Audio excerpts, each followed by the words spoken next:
The news began spreading early in the morning, before most people had even finished their first cup of tea.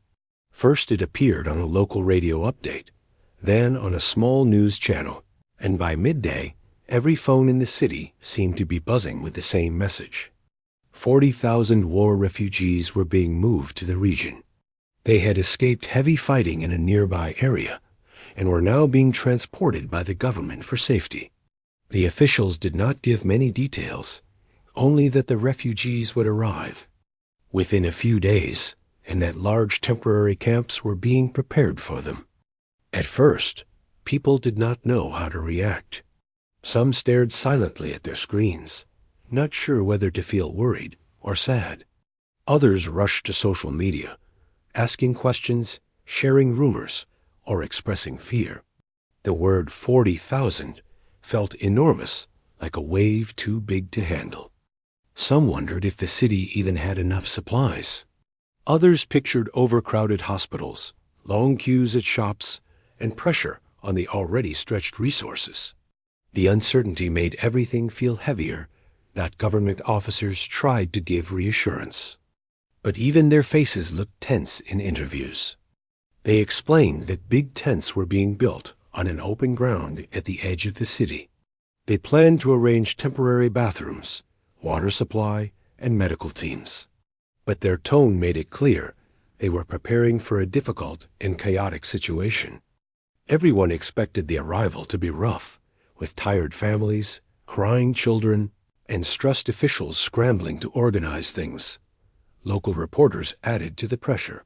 Some TV channels spoke dramatically, predicting protests and panic. One reporter mentioned how previous movements of refugees in other regions caused trouble. Some residents felt frustrated, thinking the burden would fall on them. A few business owners worried customers might stay home out of fear. In tea stalls and buses, people quietly discussed what might happen, repeating things they heard on the news, even if they weren't fully accurate. Yet in the middle of all this noise, there were also people who felt a deep ache in their chest. They understood that behind the number 40,000 were real human beings' parents terrified for their children's future.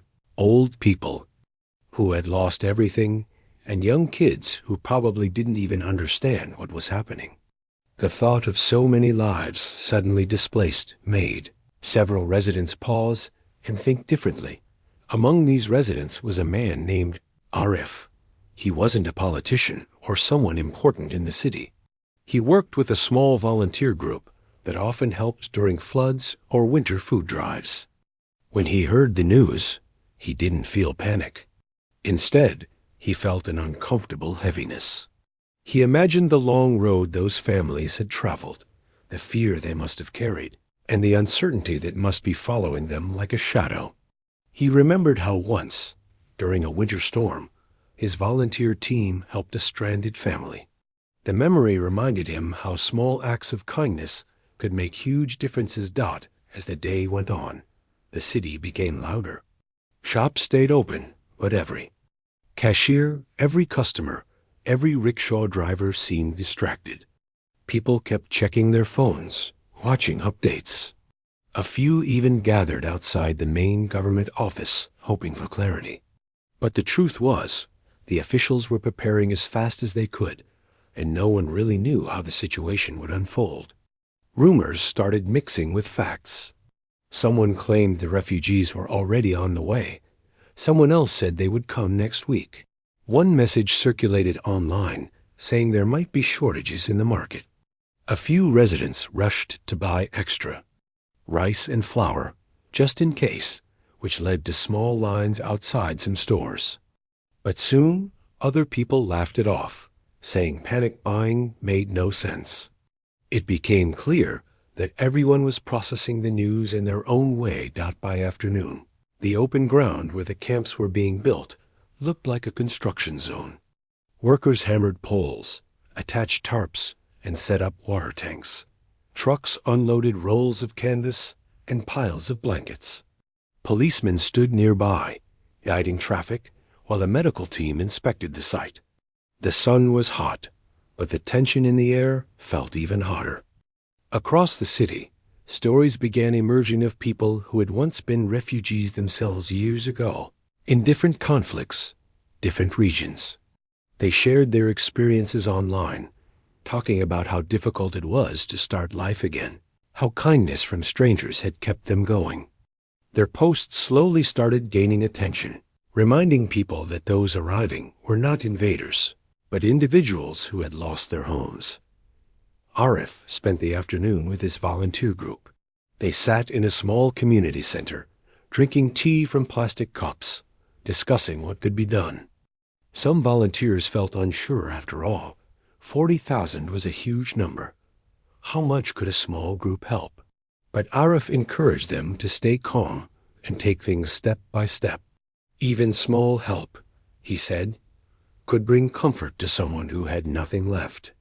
The group agreed they would try to gather supplies, even if it was just food and water for a few families. They decided they would show up on the day the buses arrived, just to offer whatever support they could. Meanwhile, in homes across the city, families talked late into the evening. Some parents told their children that new families would soon be arriving who needed help. Kids asked innocent questions. Would the refugees be scared? Would they have toys? Would they be hungry? Parents tried to explain gently, wanting their children to feel empathy instead of fear. Older residents remembered past decades when similar movements had happened. Some had lived through times of crisis themselves and understood the mix of fear and hope that people carried. They told their neighbors not to spread panic, reminding them that difficult moments often brought people together. By nightfall, the city looked normal on the outside, lights glowing, shops closing, children playing in narrow streets. But the air still carried a strange tension. People were preparing themselves mentally for whatever would come next. Some slept uneasily, wondering if the arrival would bring trouble. Others prayed for safety and peace, both for their own city and for the refugees making their journey. Arif couldn't sleep easily that night. He sat by his window, watching the quiet street below. He imagined buses traveling through dark roads, filled with families who didn't know where they were going or whether they would be welcomed. He tried to picture their faces, tired, tense, uncertain. Something inside him kept whispering that the city had a chance to show something meaningful, something bigger than fear. What no one knew yet was that the story unfolding would soon surprise the entire world. The officials predicted problems. The reporters predicted protests. The people predicted stress and shortages. But the truth was that the city, without planning, without expecting it, was getting ready for something completely different, something human, simple, and powerful. Everyone went to sleep, not knowing that the following days would challenge every assumption, shift the mood of an entire population, and turn an ordinary city into a global example of unexpected compassion. The day the buses finally arrived began with an unusual silence. It was the kind of silence that makes a city feel as if it is holding its breath. Clouds hung low, and there was a faint chill in the morning air. People woke up earlier than usual, checking their phones, listening to the radio, or just standing by their gates, waiting for something they could not fully imagine. Word had spread the night before that the first group of refugees would reach the city today. No one knew the exact time. Some said dawn, some said late morning, and others claimed the buses had already crossed the regional border. The uncertainty kept everyone alert. Even shopkeepers, who normally opened their stores with relaxed routines, moved faster, as if something important was about to pass right in front of their doors. Officials stood near the main road that led toward the camps. They had been there since before sunrise, setting up barriers, checking clipboards, adjusting walkie-talkies. They expected the area to become crowded, maybe even chaotic. They were prepared for complaints, for confusion, for people questioning why so many refugees were being brought here. But something unexpected was already taking shape. Long before the first bus appeared, a few locals started arriving along the roadside, not to protest, not to shout, but simply to watch. Some brought water bottles with them. Some carried small bags. A few elderly people came with walking sticks, moving slowly but determinedly. No one had asked them to come. They just felt that such a day shouldn't pass without them being present out around mid-morning. The sound of engines could be heard far in the distance. It was faint at first, like a low hum rolling across the highway. Then it grew louder. People began standing straighter, turning their heads in the direction of the sound. A group of kids who had been playing with a football stopped mid-kick and stared toward the road. Finally, the first bus appeared, old, dusty, and carrying the tired look of a long journey. Behind it came another, and another, until a line of buses stretched far down the road. They moved slowly, almost cautiously, as if unsure how the city would receive them. Inside those buses were people who had left everything behind. Mothers held babies who had cried through the night. Elderly men leaned against windows, watching the unfamiliar city roll past. Teenagers sat quietly, their faces expressionless, trying to stay strong. Some passengers pressed their hands against the glass, trying to see the world they were entering. Their eyes were filled with exhaustion, long nights, endless travel, fear of the unknown. What they saw outside their windows surprised them. Instead of anger, they saw faces filled with concern. Instead of people stepping back, they saw people stepping forward. A young boy ran up to the edge of the road, holding a bottle of water with both hands, and lifted it toward the bus. A small wave of emotion moved through the crowd, and soon others followed. Some held out fruits. Others held signs with simple messages like, "Welcome, and you are safe here." The drivers slowed the buses even more, unsure if they should stop or keep moving. Officials were confused. This wasn't what they had expected. They had prepared for protests, maybe harsh comments, maybe arguments. But instead, the crowd was calm, quiet, and full of unexpected kindness. A middle-aged woman stepped forward with a bag full of sandwiches she had made early in the morning. She didn't speak loudly. She simply walked up to the bus door when it opened and handed the bag to an officer, asking softly if it could be given to the passengers. The officer, who had braced himself for conflict, was stunned by her gentle tone. Within minutes, the area began to fill with more residents. They came from all parts of the city: students, office workers, rickshaw drivers, teachers, young parents holding their kids. Some brought blankets, some brought small toys, and others brought homemade snacks. No one had planned it together. It just happened. It was as if the city realized, all at once, that fear should not be the first reaction. The first refugees who stepped off the buses looked nervous. They expected harsh glances or questions. Instead, they were greeted with soft voices, asking if they were thirsty or hungry. A teenager handed a small stuffed animal to a little girl who clung to her mother's leg. The child looked at the toy for a long moment, unsure if it was meant for her. When she realized it was, she held it tightly, pressing it against her face. The scene touched everyone watching. News, reporters who had come expecting dramatic content, stood speechless behind their cameras. They were ready to record arguments or strong opinions, but what they saw instead were strangers helping strangers as if they had known each other for years. The reporters tried to capture everything: the smiles, the tears, the hands reaching out with water bottles, but even then, their broadcasts could not fully capture the atmosphere of warmth. More buses kept arriving. With each one, the crowd grew bigger. People lined up with boxes of biscuits, bottles of milk, and old clothes they had washed and folded overnight. Some brought umbrellas to shield the refugees from the sun. Others guided elderly passengers gently, holding their arms so they wouldn't slip on the dusty ground. Even those who had been unsure earlier now stepped forward. A shopkeeper who had worried about shortages brought 5 crates of water from his store and placed them in front of the buses free of charge. A mechanic brought a box of medicine from his small workshop, saying someone might need it. A woman who had cried watching the news the previous night handed out fruit to every child she could reach, her voice trembling with emotion. Arif and his volunteer group arrived soon after.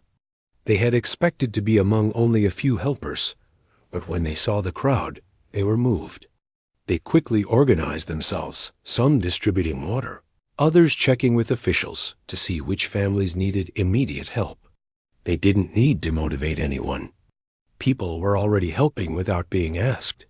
Through all this, the refugees watched with disbelief. Many had expected hostility. They were afraid they would be seen as a problem, a burden.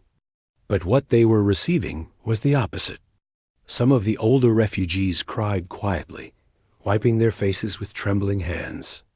Parents felt their shoulders relax for the first time in days as their children smiled at the friendly strangers offering toys and snacks. Within an hour, the mood shifted completely. The fear that had hovered over the city for days melted away. Instead, there was a quiet determination, a shared understanding that humanity mattered more than numbers. The officials, who had prepared strict guidelines, soon realized the crowd was not causing trouble. They were helping make the process smoother. The officers began letting locals assist with carrying bags, pushing wheelchairs, and directing passengers. One officer even whispered to another that he had never seen anything like this in his entire career. By the time the sun began to climb higher, the area around the buses looked like a massive community gathering. People talked softly, passing around water and food, helping strangers sit comfortably, and comforting crying children. A few refugees tried to give back small coins or belongings in gratitude, but the locals gently refused, saying they didn't need anything in return. Children from the city played near the roadside, laughing and kicking a football, and soon a few refugee kids joined them. Even the officials paused for a moment to watch.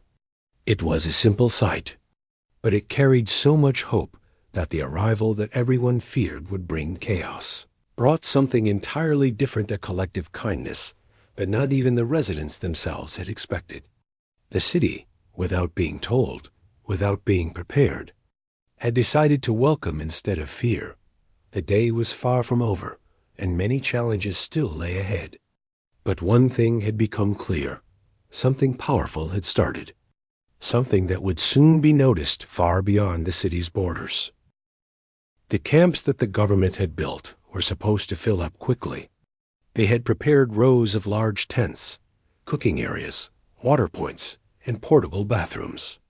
Officials believed the moment the refugees stepped off the buses, they would be guided straight into those tents. That was the plan.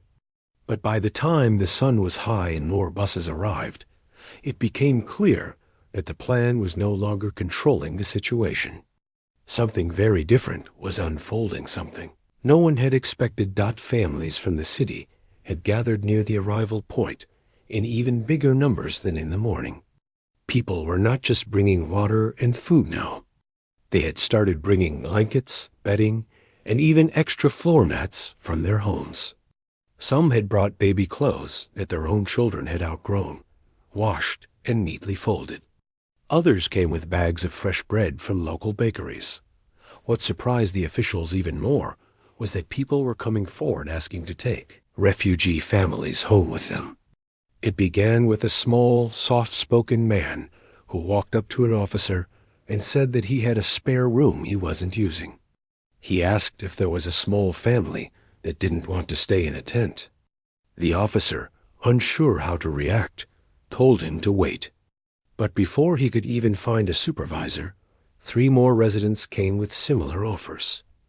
A woman holding the hand of her teenage son said she had a guest room and space for 2 people. Another man said he lived alone and could easily host a father and child. A young couple said their parents had extra space too, and they could host a whole family if needed. These offers came slowly at first, but then they began pouring in. Officials did not know how to handle it. Hosting refugees hadn't been part of the plan. The city was supposed to temporarily shelter them in the large camp, feed them, keep track of them. Allowing them into private homes felt risky to the government. They worried about paperwork, safety, and logistics. But as more and more people stepped forward with kind, firm voices, it became clear that the idea wasn't disappearing. It was growing. Meanwhile, refugees waiting outside the buses looked confused by what was happening. Many of them had already accepted the idea of staying in tents. To them, the idea of strangers offering homes felt impossible. They exchanged uncertain looks, wondering if this was some kind of misunderstanding. But slowly, as residents continued to show kindness, the tension began melting away. A middle-aged refugee woman, who had been holding a crying child all morning, was approached by a family from the city. The woman from the city smiled gently and showed her the baby clothes she had brought. She didn't push anything on her. She simply offered the clothes and asked softly if they needed help. The refugee mother stared at her for a long moment, as if struggling to believe the kindness. Then she nodded shyly and accepted the clothes, pressing them gently to her chest with gratitude. Moments like this spread across the area like ripples. Another resident, a school teacher, spoke to a group of refugees through hand gestures and slow words. Since they didn't fully share the same language, she pointed at the sky, then at her car, then at her heart, trying to explain that she was offering shelter, not asking for anything. The refugees looked confused at first, but her gentle smile made them relax. The atmosphere began to shift so strongly that even the officials felt it. They watched families forming small circles, talking calmly, helping each other with bags, handing out snacks and drinks. It was the opposite of the panic they had feared. It didn't look like a crisis. It looked like a neighborhood gathering. Eventually, the senior officer on duty gave new instructions to his team. Since so many residents were offering places to stay, they would at least allow families with babies, elderly members, or medical needs to be hosted first. The rest would be taken to the camp. It was a safe compromise, he decided, but he did not realize that the moment he allowed even a few families to leave with locals, the entire situation would shift much further. The first refugee family to be hosted was an elderly couple with their adult daughter and her small son. They looked exhausted, and the child kept rubbing his eyes. A family from the city stepped forward, a man, his wife, and their teenage daughter. They introduced themselves and spoke with gentle concern. The refugee family listened quietly. Then, after a long, hesitant pause, the elderly man nodded, as if accepting the kindness that felt too big to say no to. The crowd cheered softly when they saw the family leaving with the locals. It wasn't loud, but it carried such warmth that even the officers felt moved. That simple moment opened a door that could no longer be closed. Within minutes, more residents volunteered. A rickshaw driver offered to host two men who had no families with them. A college student said he had space in his small apartment and could share food. A retired couple said their kids lived abroad and they would love to take in a family with young children. One by one, refugee families began leaving with the residents. Some walked. Some were taken in cars. Some rode bicycles with locals guiding them. The people hosting them gave reassuring smiles, saying things like, "Don't worry, you're safe here. We have food at home. We'll help you settle." Refugees who had been frightened only hours ago now looked relieved, even emotional. Some cried quietly, wiping their eyes with the back of their hands. The idea that complete strangers would open their homes to them felt unreal. The camp officers, expecting thousands to arrive and fill the tents, watched in growing disbelief as hundreds of families left the ground with locals. Each hour that passed showed a new reality forming. The huge tents that were supposed to house crowds now stood mostly empty. The blankets piled by the camp entrance remained untouched by afternoon. Less than half the tents were occupied. Officials walked through the camp, astonished. They counted the tents again, counted the families they had registered, and checked the list of those who had gone with residents. They couldn't understand how such a huge shift had happened so quickly. It was as if the entire city had agreed to a completely new system without discussing it. Even the volunteers, including Arif and his group, were surprised. They had expected to simply help distribute essentials. But now they found themselves helping officials match refugee families with willing hosts. They carried bags, comforted nervous children, explained procedures, and tried to make sure no one felt confused or lost in the middle of this massive movement. Across the road, shopkeepers and vendors joined the effort. A fruit seller gave away handfuls of apples to every refugee child who passed. A tea stall owner prepared large batches of tea and handed out free cups to anyone who needed warmth. He refused to take money, saying that there were some days when earning didn't matter.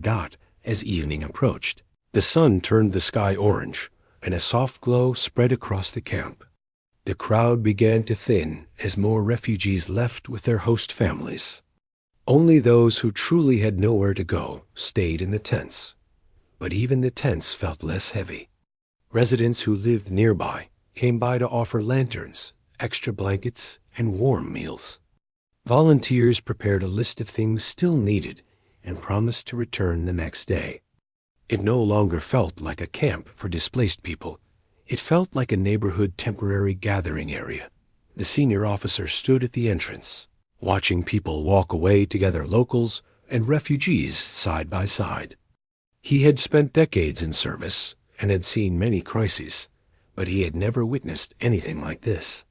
He told another officer quietly that sometimes plans had to change because people chose to act with more heart than expected.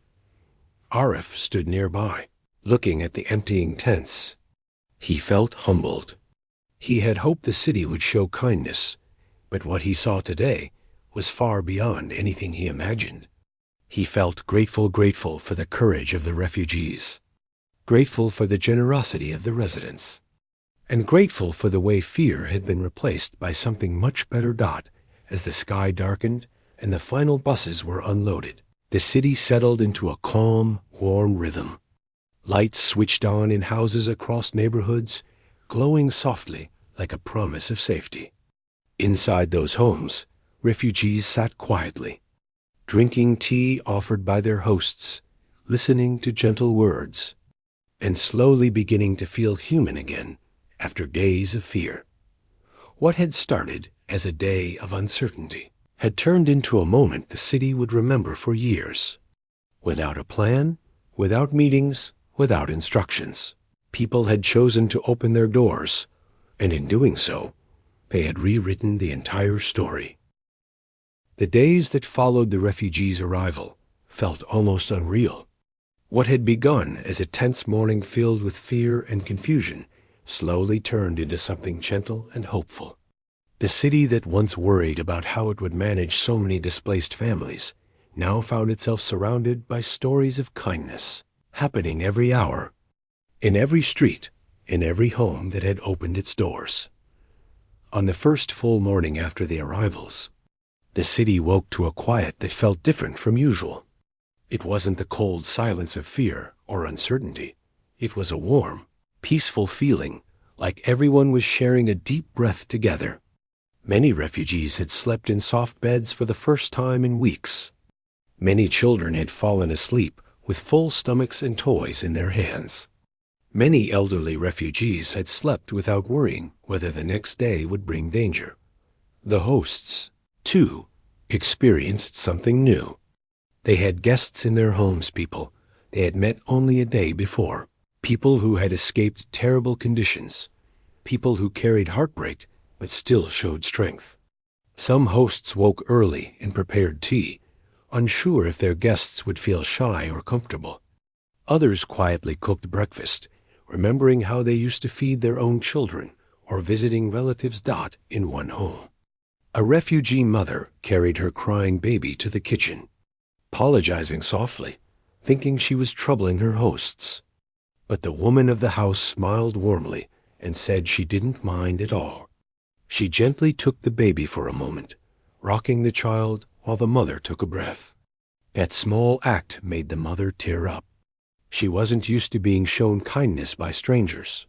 Across the city, in another home, a young refugee boy sat at the table staring at a bowl of warm porridge. He held the spoon loosely, unsure if he was really allowed to eat. The man whose house he was staying in pulled up a chair and sat beside him. He didn't say much, only smiled and nodded. Slowly, the boy lifted the spoon and took a bite. When he realized the food was safe and warm, he ate faster. The man silently refilled the bowl. In many homes, refugees spoke in soft voices, choosing their words carefully. They didn't want to appear demanding or ungrateful.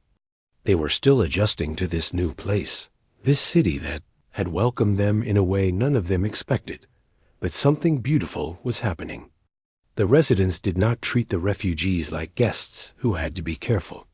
They treated them like family. By mid-morning, many hosts had taken their new guests out into their neighborhoods, wanting them to feel comfortable and familiar with the surroundings. Some took them for small walks to nearby shops. Others introduced them to neighbors who had also taken in refugees. The children, who were quicker to connect than adults, began playing together immediately, kicking footballs, sharing chalk to draw on sidewalks, or filling the air with excited laughter. In one of the smaller neighborhoods, the park became a lively place. Children from both groups, local and refugee, and around chasing each other without hesitation. Parents watched from benches, relieved to see joy returning to their children's faces. Even teenagers who normally kept to themselves joined the games, showing younger kids how to climb the jungle gym or helping them down slides. Meanwhile, residents who lived closer to the camp area continued visiting the few families who had chosen to stay in tents. They didn't forget them. They brought freshly cooked meals, warm tea, clothes, and even small lanterns for the night. The camp no longer felt abandoned or lonely. It felt like an extended part of the community. One elderly refugee man at the camp tried to fix a broken lantern, even though his hands trembled from exhaustion. A resident saw him struggling and approached with a gentle offer to help. Together they fixed it. After that, they sat on a bench and talked for a long time.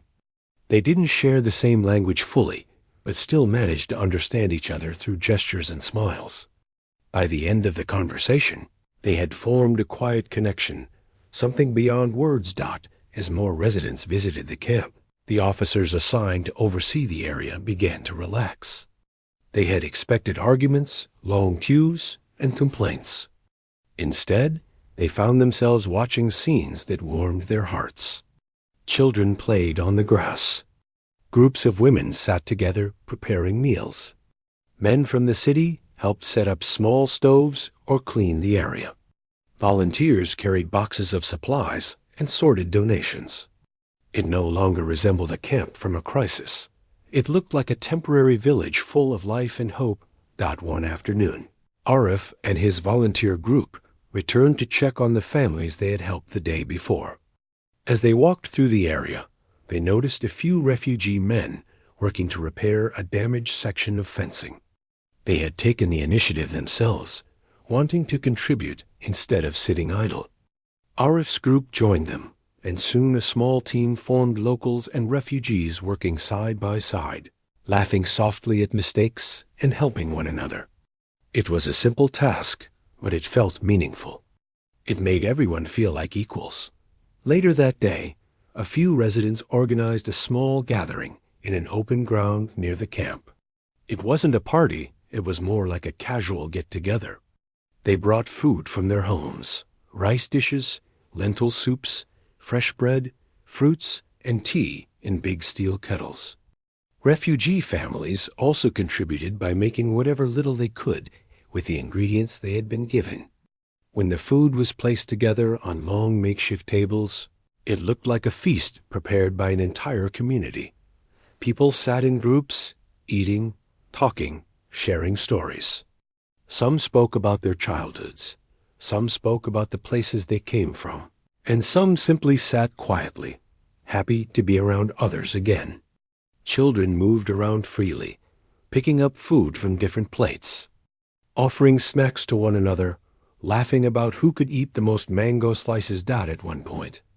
A little girl no more than 5 stood up with a piece of bread in her hand and started handing pieces to others, both locals and refugees.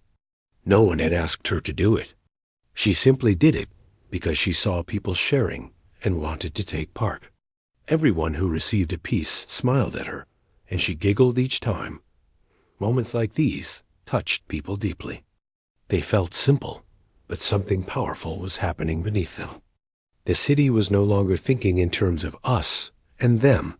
They were beginning to feel like one community, one group of humans sharing space, time, and kindness. Late in the evening, as the sky turned dark, many residents were still wandering through the streets, helping refugees find what they needed. Some gave directions. Some offered blankets. Some sat with elderly refugees, keeping them company. A few even helped the refugee children wash their faces and hands before bedtime, just like they would do for their own kids, inside the homes where refugees were staying. There were gentle moments of connection, too. Some hosts sat after dinner, sharing stories with their guests. Some helped them call relatives who were still back in the conflict zone, letting them use their phones, offering comfort when the calls didn't go through. Others printed small maps of the neighborhood so the refugees could learn the area and feel less lost. In one home, a young woman from the refugee group showed her host how to sew a special pattern she had carried from her homeland. They sat together on the floor, one teaching, the other learning, both smiling as the stitches came together. In another home, a refugee grandfather told bedtime stories in his native language, while the host's children listened with wide eyes, even though they understood only a few words. They enjoyed the sound of his voice and the rhythm of his storytelling. Everywhere, small bonds were forming, but while the city felt warm and peaceful, the rest of the country was confused. News channels showed clips of what was happening, unable to believe it. Reporters from other regions traveled to the city, trying to understand how such a huge shift had happened naturally, without planning. Some said it was unbelievable. Some said it was a miracle. Some said the city had done something the world rarely saw, choosing kindness over fear, humanity over suspicion. But for the residents, it did not feel extraordinary. It felt natural.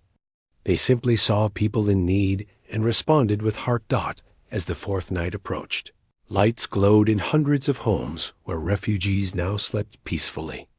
In many houses, the sound of children laughing mixed with the soft voices of adults talking. And outside, volunteers continued their quiet work, making sure those in the tents were warm and cared for. No one had planned it. No one had expected it. But something beautiful had begun, something that would soon be told to the world, not as a headline of fear, but as a story of compassion that surprised everyone, including the people who created it. As the days passed, the city began to feel like a different place. What once had been streets full of fear and uncertainty now carried warmth and energy. People had grown used to seeing the refugees moving freely in the neighborhoods, chatting with locals, sharing meals, and even helping with small chores. Children no longer stared in confusion. They ran around, played games, and laughed alongside their new friends. The city had become a living example of kindness, and every corner seemed to tell a story of generosity and hope. News of the city's radical reception began spreading far beyond its borders. National media picked up stories of neighbors opening their homes, volunteers working tirelessly, and officials adjusting plans to support acts of humanity.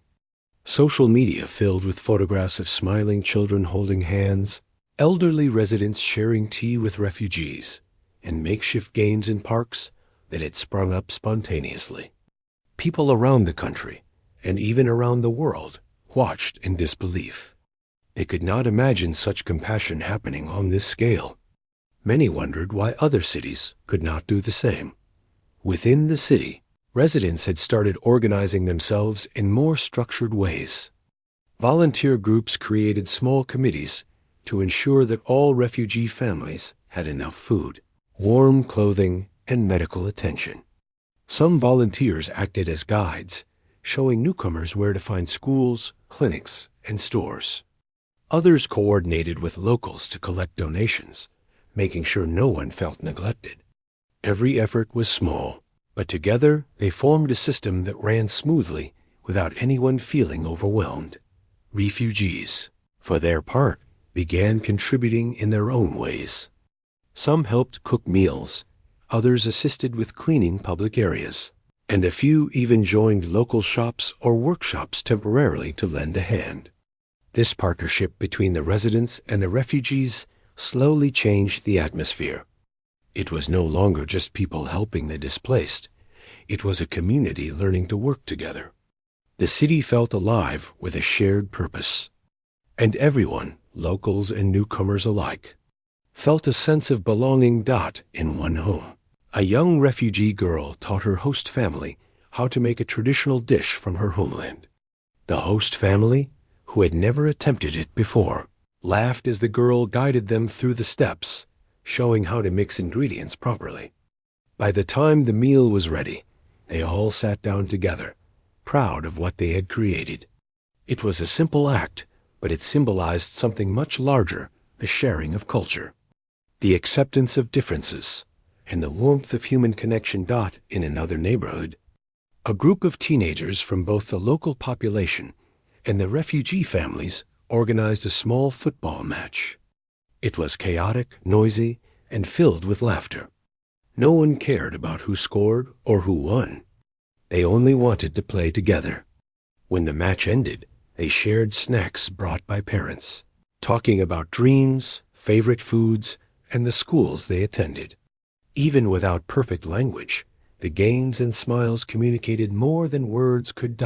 As the days went on, the city discovered that this radical reception was creating positive changes beyond the refugees' immediate needs. Local businesses that had worried about economic impact found themselves receiving more customers. People were shopping more, buying supplies for both their families and their new guests. Schools that had initially worried about overcrowding found ways to accommodate refugee children without compromising the quality of education. The city had learned to adapt, and the adaptation was smooth because it was driven by empathy rather than fear. Even the officials began to relax and enjoy the process. At first, they had been tense, worried that chaos would erupt. But as they observed families integrating, volunteers coordinating, and children playing happily, they began to see the strength of their city in a new light. They realized that their role had shifted from strict control to gentle guidance, helping maintain order while allowing humanity to lead. By the end of the first month, most of the refugees who had initially arrived had found temporary homes with residents, leaving only a few tents at the camp. The city that had feared being overwhelmed now felt stronger, closer, and more connected. Stories of generosity had reached other cities, inspiring some to create similar welcoming systems. International media reported that a small city, once expected to struggle under pressure, had instead shown a new model of compassion and cooperation. The refugees themselves began to feel a sense of stability. Fathers, mothers, and children began to relax and smile more often. Some found small jobs to help contribute to their new homes. Others spent time learning the local language, exploring neighborhoods, and forming friendships. It was not a perfect life. They had left their homes, and many still worried about relatives, but for the first time in weeks, they felt safe, valued, and respected. Evenings were filled with quiet celebrations. Families shared meals, exchanged stories, and sometimes simply sat together in silence, grateful for warmth and safety. Children fell asleep clutching toys given by neighbors. Adults slept more peacefully knowing they were cared for. The city itself seemed to breathe easier, no longer weighed down by anxiety, but lifted by unity. Arif, who had been part of the initial volunteer group, often walked through the neighborhoods, checking on both refugees and hosts. Each day, he saw small gestures of care. A neighbor delivering extra blankets to a family. A young boy helping an elderly refugee carry groceries. A local teacher giving extra lessons to a group of refugee children. These acts reminded him that the city's compassion had taken root in the hearts of ordinary people. Over time, the story of the city began to inspire reflection everywhere. National leaders and international organizations sent letters praising the efforts of residents. Scholars wrote about how human empathy could override fear. Ordinary people in other regions shared their own stories online, inspired by the example they had seen. For a brief moment, the world was watching a city where compassion had become the strongest law. Months later, when some refugees returned to their homes in safer regions, farewells were emotional. Children hugged their temporary friends tightly. Mothers exchanged tearful words of gratitude, and fathers shook hands with the hosts who had cared for them. The city had changed for everyone involved, the hosts, the volunteers, and the refugees alike. Even after the refugees left, the bonds formed during this period remained strong. Residents remembered the laughter, the stories, the quiet moments of care, and the shared meals. It became part of the city's collective memory, a story of humanity at its best. The world continued to hear about the city for years afterward.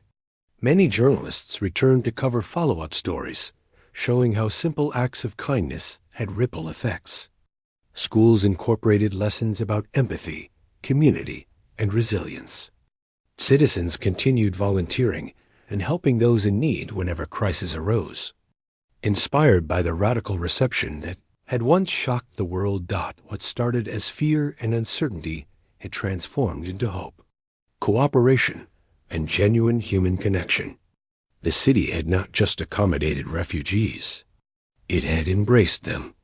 It had shown that even in times of crisis, people could choose to respond with heart rather than fear.